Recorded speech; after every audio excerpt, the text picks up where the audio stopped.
আসসালামু আলাইকুম। এলহামস কুকিং ডায়েরিতে সবাইকে ওয়েলকাম জানাচ্ছি। আপনাদের রিকোয়েস্ট করা রেসিপি নিয়ে আজকে আবার চলে আসলাম।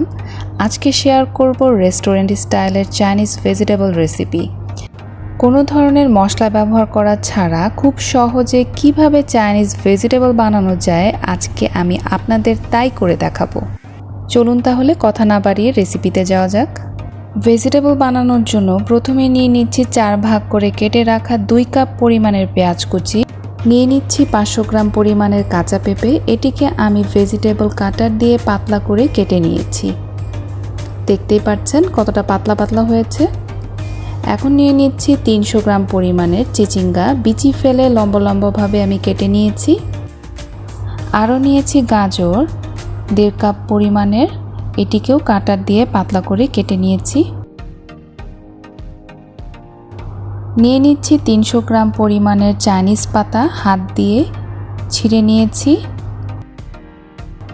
আরও নিয়েছি কেটে রাখা 1.5 কাপ পরিমাণের বাঁধাকপি। 6 ধরনের ভেজিটেবল আজকে ব্যবহার করেছি। এখানে 1 কাপ পরিমাণের ক্যাপসিকামও ব্যবহার করেছি, যা আমি দেখাতে ভুলে গিয়েছি। চলুন তাহলে রান্না শুরু করা যাক। প্রথমেই চিচিঙ্গাকে পানি দিয়ে সেদ্ধ করে নিচ্ছি। 4 মিনিট লাগবে সেদ্ধ হতে। সেদ্ধ হয়ে গেছে। এখন চিচিঙ্গা চালনিতে ছেঁকে নিচ্ছি আর পানি ফেলে দিচ্ছি। এখন চুলায় প্যান বসিয়ে তাতে 3 টেবিল চামচ রান্নার তেল দিয়ে 3টি ডিম দিয়ে দিচ্ছি, যেটিকে আমি আগেই পরিমাণ মতো লবণ দিয়ে বাটিতে ফেটে নিয়েছিলাম।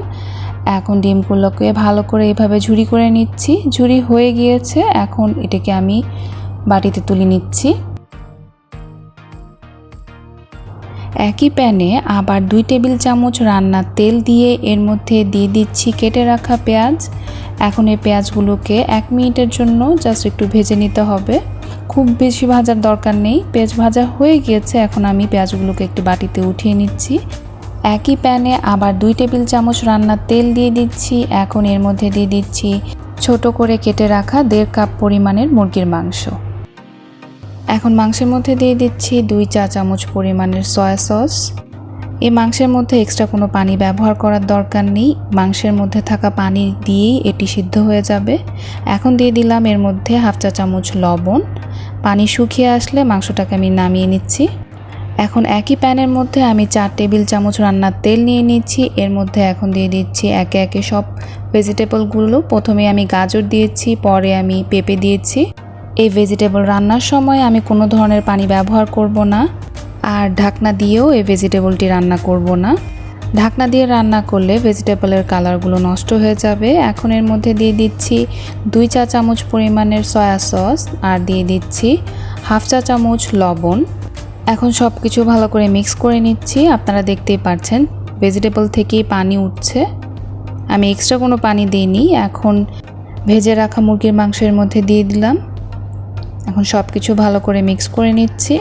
মুরগির মাংস ভেজিটেবলের মধ্যে ভালো করে মিক্স করা হয়ে গেলে এখন এর মধ্যে ঝুরি করে রাখা ডিম হাত দিয়ে ঠিক এভাবে কষলে আরও ঝুরি করে নিয়ে ভেজিটেবলের মধ্যে দিয়ে দিচ্ছি। এখন সব আবার ভালো করে মিক্স করে নিচ্ছি। সব কিছু ভালো করে মিক্স হয়ে গেলে এখন এর মধ্যে ভেজে রাখা পেঁয়াজ দিয়ে দিচ্ছি। দিয়ে সব কিছু আবার ভালো করে মিক্স করে নিচ্ছি। এখন এর মধ্যে দিয়ে দিব সেদ্ধ করে রাখা চিচিঙ্গা, দিয়ে আবার সব কিছু ভালো করে মিক্স করে নিচ্ছি। ভেজিটেবলগুলো প্রায় সেদ্ধ হয়ে গিয়েছে। এখন আমি এর মধ্যে দিয়ে দিব বাঁধাকপি, দিয়ে আবার সব মিক্স করে নিচ্ছি। এখন কেটে রাখা ক্যাপসিকামও এর মধ্যে দিয়ে দিচ্ছি। বাঁধাকপি এবং ক্যাপসিকাম যখন ভেজিটেবল প্রায় হয়ে আসবে শেষের দিকে তখনই দিতে হবে। এখন এর মধ্যে দিয়ে দিচ্ছি 2 চা চামচ পরিমাণের টেস্টিং সল্ট, দিয়ে সব কিছু ভালো করে মিক্স করে নিচ্ছি। আর দিয়ে দিচ্ছি 2 চা চামচ পরিমাণের চিনি। সব কিছু আবার ভালো করে মিক্স করে নিচ্ছি। এখনও সাবস্ক্রাইব না করে থাকলে সাবস্ক্রাইব করে বেল আইকনে ক্লিক দিয়ে রাখবেন, তাহলে নতুন রেসিপির নোটিফিকেশন আপনাদের কাছে পৌঁছে যাবে। এই রান্নায় আমি আরও 1 চা চামচ টেস্টিং সল্ট দিয়েছি, আমার টেস্ট করে মনে হয়েছে লাগবে। এখন 1/4 কাপ ময়দার সাথে 1.5 কাপ পানি দিয়ে একটি মিশ্রণ বানিয়ে অল্প অল্প করে দিতে হবে, একবারে পুরোটা দেওয়া যাবে না। এখানে ময়দার জায়গায় আপনারা কর্নফ্লাওয়ারও ব্যবহার করতে পারেন। ভেজিটেবলের সেই ঘন ভাবটি এখনও আসেনি, তাই আমি ময়দার মিশ্রণটি এর মধ্যে পুরোটাই দিয়ে দিচ্ছি। দিয়ে ভেজিটেবলের সাথে ভালো করে মিক্স করে নিচ্ছি। আর এই মিক্সের কাজটা খুব দ্রুত করতে হবে। এই পর্যায়ে ভেজিটেবল টেস্ট করে আমার মনে হয়েছে একটু চিনি দেওয়ার দরকার, তাই আমি এখানে 1.5 চা চামচ চিনি আবার দিয়ে দিচ্ছি। দিয়ে আবার সব কিছু ভালো করে মিক্স করে নিচ্ছি। ভেজিটেবল আমার বানানো হয়ে গিয়েছে। এই পর্যায়ে আমি চুলা বন্ধ করে দিব। আর এর মধ্যে দিয়ে দিব চাইনিজ পাতা। চাইনিজ পাতাটি দিয়ে আমি ভেজিটেবলের সাথে এটিকে মিক্স করে নিচ্ছি। আপনারা বলতে পারেন কেন আমি চুলা বন্ধ করে দিলাম, আর চাইনিজ পাতাটা তাহলে এর মধ্যে সেদ্ধ হবে কিনা। অবশ্যই সেদ্ধ হবে, এবং চাইনিজ পাতা এভাবে ব্যবহার করলেই সেই রেস্টুরেন্টের চাইনিজ ভেজিটেবলের ফ্লেভারটি পাবেন। রান্না শেষেও আপনারা ঢাকনা দিবেন না। ঢাকনা দিলে ভেজিটেবলের কালারগুলো চেঞ্জ হয়ে যাবে, তখন দেখতে আর ভাল লাগবে না। হয়ে গেছে ঝটপট রেস্টুরেন্ট স্টাইল চাইনিজ ভেজিটেবল। আর চাইনিজ ভেজিটেবল বলে এটিকে শুধু ফ্রাইড রাইসের সাথে খাওয়া যাবে তা না, পোলাওয়ের সাথে এবং সকালের নাস্তাতেও এটি খাওয়া যাবে। এই ভেজিটেবল বানাতে আমি কোনো ধরনের মশলা ব্যবহার করিনি, তাই হাতের কাছে থাকা অল্প কিছু উপকরণ দিয়েই যে কেউ এই ভেজিটেবলটি বানিয়ে খেতে পারবেন। আর বাসায় বানিয়ে আমাকে অবশ্যই কমেন্ট করে জানাতে ভুলবেন না।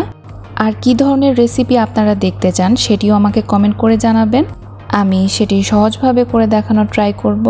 আজকের মতো বিদায় নিচ্ছি। সবাই ভালো থাকবেন। আল্লাহ হাফেজ।